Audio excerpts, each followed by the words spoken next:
Sina Azdodi is an assistant professor of Middle East politics at the George Washington University, and he joins us now live from Washington, D.C. Sina, thank you for your time with us. So, as we've been hearing from our correspondent there, a series of quite confusing, conflicting statements out of the White House and Donald Trump, abruptly leaving the G7 summit, and then calling for the National Security Council to convene, but now seeming to walk that back. What do you make of these developments? Well, I think it's classic Donald Trump that he makes a move, he changes his mind, he backs down. So it's classic, Donald Trump being Donald Trump. He also said that Tehran, the citizens of Tehran need to evacuate. I don't know how he expects 10 million people to evacuate in hours, but then he later told that he meant to pressure Iranians to sign the deal. So again, he says something in a whim, and then he changes his mind. I've seen Pentagon officials saying that the U.S. will not participate in any offensive operations. And I don't have any evidence, but I believe that messages might have been exchanged between Iranians and the Americans, that as long as the U.S. stays out of the fight, Iran will not target American interests, because Iran does not want the U.S. to get involved into a conflict with Iran. So certainly not in Iran's interests, not in the state's interests to get involved, really, because those talks were seeming to be progressing, and then Israel launched this attack on Iran, and it all seemed to throw it out the window. And so what are the chances, do you think, of a return to diplomacy at this stage, as we see continued escalations from both sides?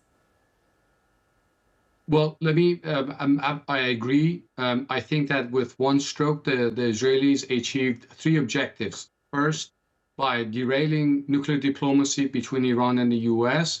Two, weakening Iran, attacking its facilities, etc. And three, for Israel's domestic purposes.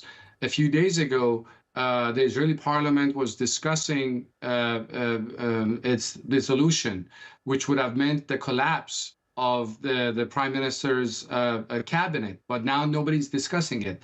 So this was quite a move by the Israeli prime minister. Now, in terms of chances for diplomacy, what Iranians have indicated is that they expect the U.S. to pressure Israelis to show restraint. Now, I don't believe that Iranians will sign any agreement as they're being attacked by the Israelis. However, I think that if there's a cessation of hostilities, then Iranians would be open to negotiations to the U.S., because I believe Iranians are interested in diplomacy with the U.S., and I believe that President Trump is also interested in securing a deal with Iranians. Yes, and it seems quite clear that Trump is keen to avoid getting the US involved if possible. He very much wants a deal with Iran. But where does Netanyahu sit with this? Do you think that Netanyahu has Trump on his side here, or what do you think the dynamic is that's going on there? Well, of course, the Israelis would love to get involved, the United States, to fight. The former Israeli Prime Minister Ehud Barak had said on TV a few days ago that what Netanyahu is trying to do is to basically have the to fight Iran to the last American. And as you pointed out, Donald Trump does not want to get involved in wars in the region. His base of support does not support getting involved into a war. And he ran on the campaign of not starting wars in the region. So it goes against his own interests if he starts or gets the U.S. dragged into the region. But again, as I said, this is what the Israelis want to do.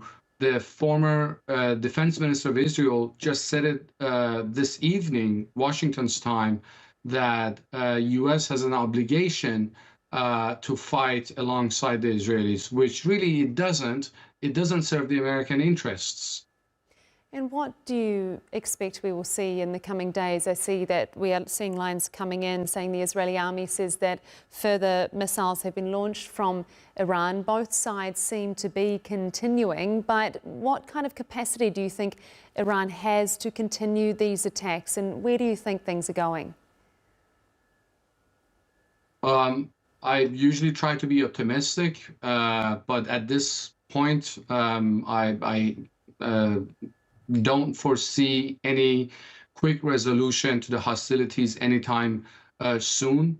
Iran can sustain its missile attacks against Israel, but it cannot do it for a long time because unlike the Israelis who are being supported by the Americans, by the Europeans, both financially and militarily, Iran doesn't have access to equipment, spare parts, financial resources to replace the missiles that it has used. And the Israelis have been attacking Iran's military infrastructure, oil refineries, hospitals have been attacked. So Iranians are quite under pressure. But in the short term, I think that Iranians have been quite successful in responding to the Israeli attacks. Sina Azdodi, Assistant Professor of Middle East Politics at George Washington University. Thank you so much. Thank you.